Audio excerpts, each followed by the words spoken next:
ایک زمانہ تم پر ایسا بھی آئے گا کہ پوری قومیں تم پر جھپٹ پڑیں گی، ایسے جیسے بھوکا برتن پہ جھپٹتا ہے۔ صحابہ نے پوچھا تھا نحن یومئذ من قلت یا رسول اللہ، اے اللہ کے نبی کیا اس زمانے میں ہماری تعداد تھوڑی سی ہوگی، ہم چھوٹے ہوں گے، کم ہوں گے، اس لیے ہم پر سب جھپٹیں گے؟ حضور نے فرمایا ولکنکم کثیرون، نہیں بلکہ تمہاری تعداد بہت زیادہ ہوگی، غثاء کا غثاء السیل، لیکن تمہاری حیثیت سمندر کے جھاگ کی طرح ہوگی۔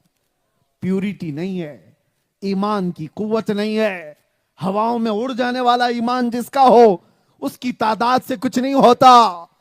اسی لیے میں کہتا ہوں لاکھوں کی، ہزاروں کی، کروڑوں کی بھیڑ جمع کرنے سے کچھ نہیں ہوتا، انقلاب آتا ہے تو ایک حسین سے آ جاتا ہے۔ میرے عزیزو ایک بات یاد رکھنا، ان کوڑا کرکٹ اور کچروں کے اندر ایسا نہیں ہے کہ سب بہ جاتے ہیں، ہیرے ضرور ہوتے ہیں۔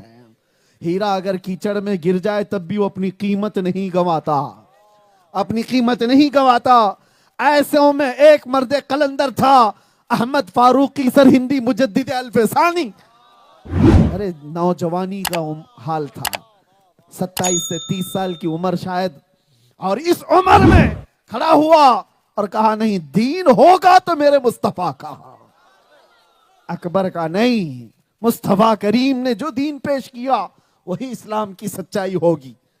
تم دوسرے کسی بھی دین کی پیروی کرو، اس سے غرض نہیں، لیکن اسلام نام سے وہی دین رہے گا جو آمنہ کے لال نے پیش کیا۔ میرے عزیزو نوٹوں سے خریدا جانے والا وہ ایمان نہیں ہوتا، دولت کے انبار رکھ کر کے لوگوں کو خریدا جائے تو وہ ایمان نہیں ہے۔ ایمان وہ ہے کہ جو آندھیوں کے رخ کو موڑ دیا کرتا ہے، لوگوں کو سوچنے پر مجبور کر دیتا ہے۔ آج بھی پوری دنیا اس بات پر حیرت انگیز طریقے سے سوچ میں مبتلا ہے، یہ فاقہ کش موت سے ڈرتا نہیں ذرا، روح محمدی اس کے بدن سے نکال دو۔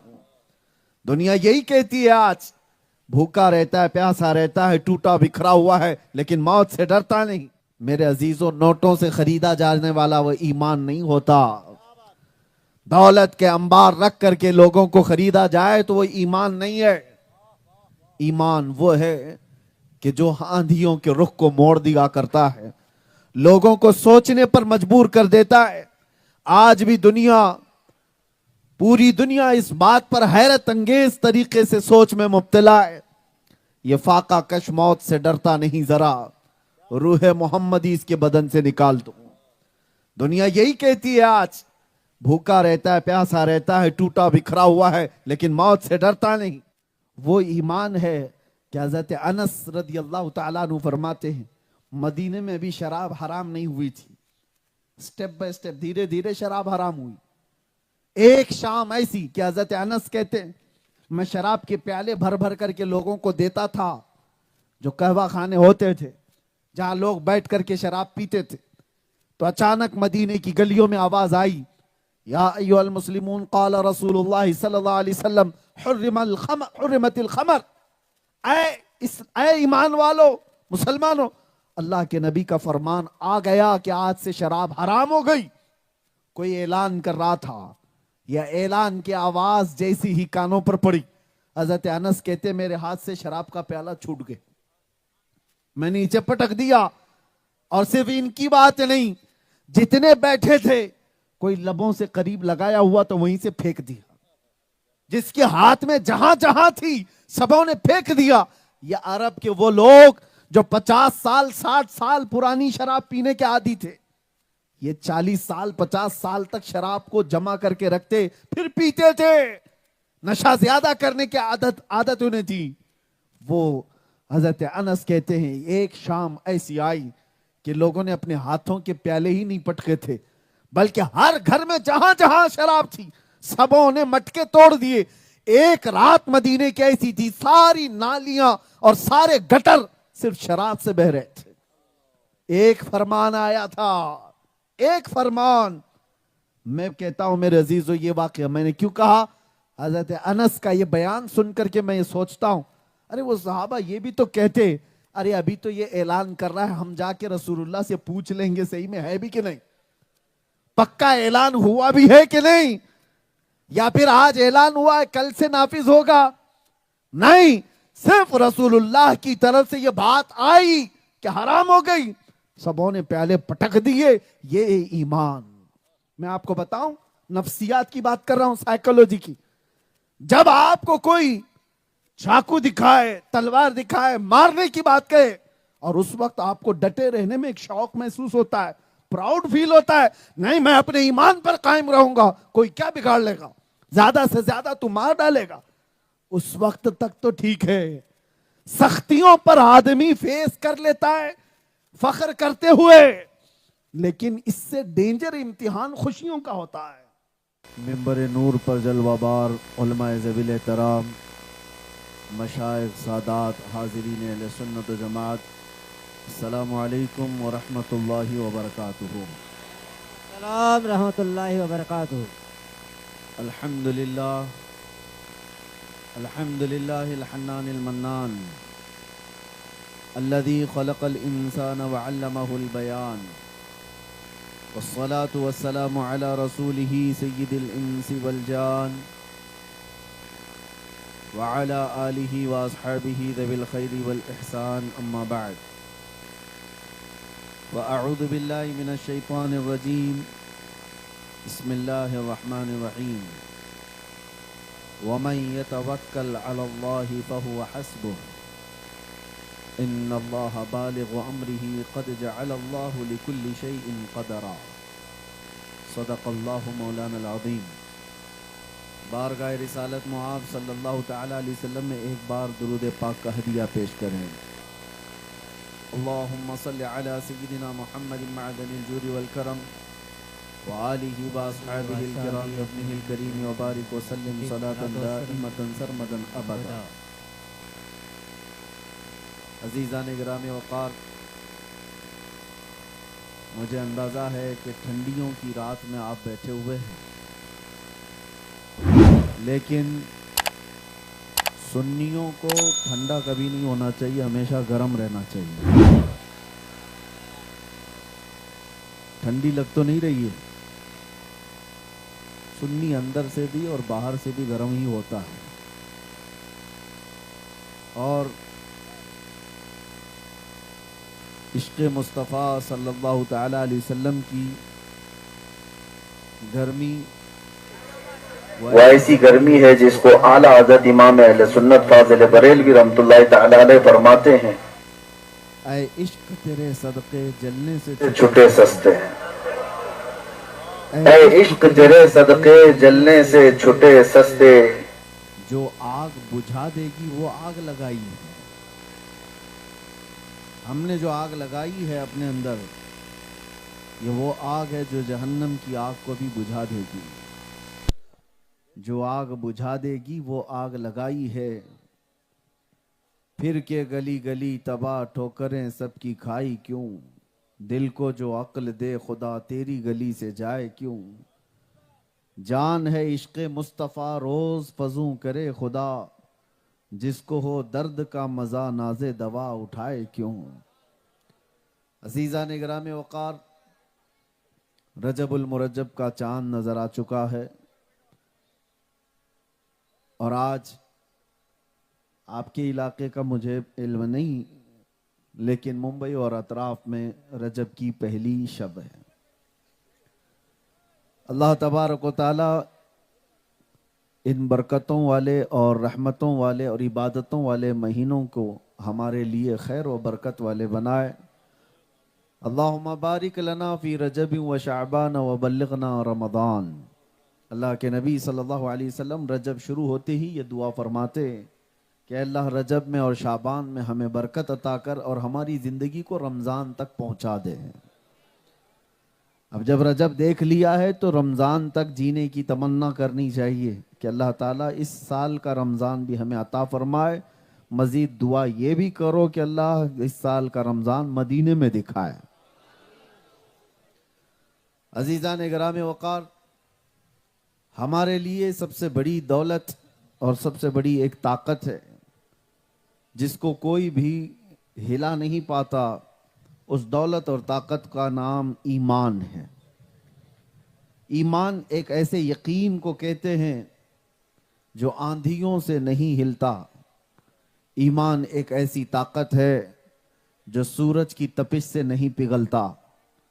ایمان اس عظیم جوہر کو کہتے ہیں جو بڑی سخت ہواؤں سے نہیں اڑ جاتا، بلکہ یہ ایمان جس کے پاس ہوتا ہے وہ آندھیوں کا رخ بھی موڑ دیتا ہے، وہ پہاڑوں کے سینے چیر دیتا ہے، سمندروں کو راستے بنا لیتا ہے، دنیا کی تمام تخت اور تخت نشینوں کو وہ بالا بھی کر دیتا ہے.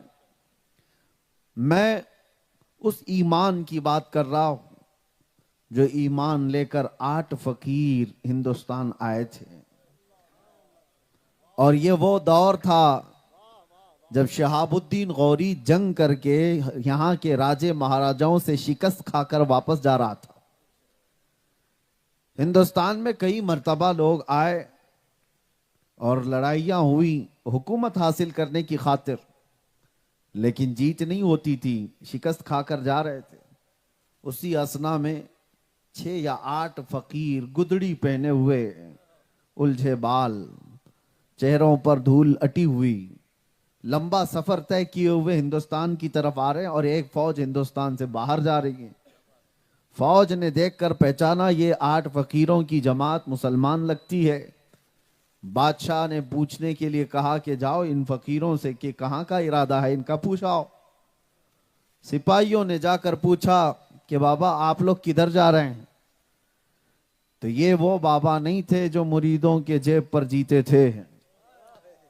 یہ وہ بابا تھے جنہوں نے یہ نہیں کہا ہم ہندوستان دیکھنے جا رہے ہیں، بلکہ ان باباؤں نے کہا ہم ہندوستان فتح کرنے جا رہے ہیں. سبحان اللہ. فقیروں کی جماعت نے یہ نہیں کہا کہ وزٹ کرنے جا رہے ہیں، بلکہ انہوں نے کہا ہندوستان کو فتح کرنے جا رہے ہیں. سپاہیوں نے جب بادشاہ کے سامنے بات کہی تو ٹھٹا مار کر کے ہنسا گیا، اور سپاہیوں نے ان فقیروں سے کہا دیکھتے ہو کتنی بڑی فوج ہے ہمارے پاس، ہاتھی گھوڑے تلوار بھالے نیزے سب کچھ ہمارے پاس ہے، لیکن یہاں کے راجے مہاراجاؤں سے ہم شکست کھا کر واپس جا رہے ہیں، ہم ٹوٹ کر کے واپس نکل رہے ہیں، اور تمہارے پاس ہے کیا؟ یہ چند فقیروں کی جماعت، اور کہہ رہی اتنے بڑے ملک کی فتح کی بات کر رہے ہو.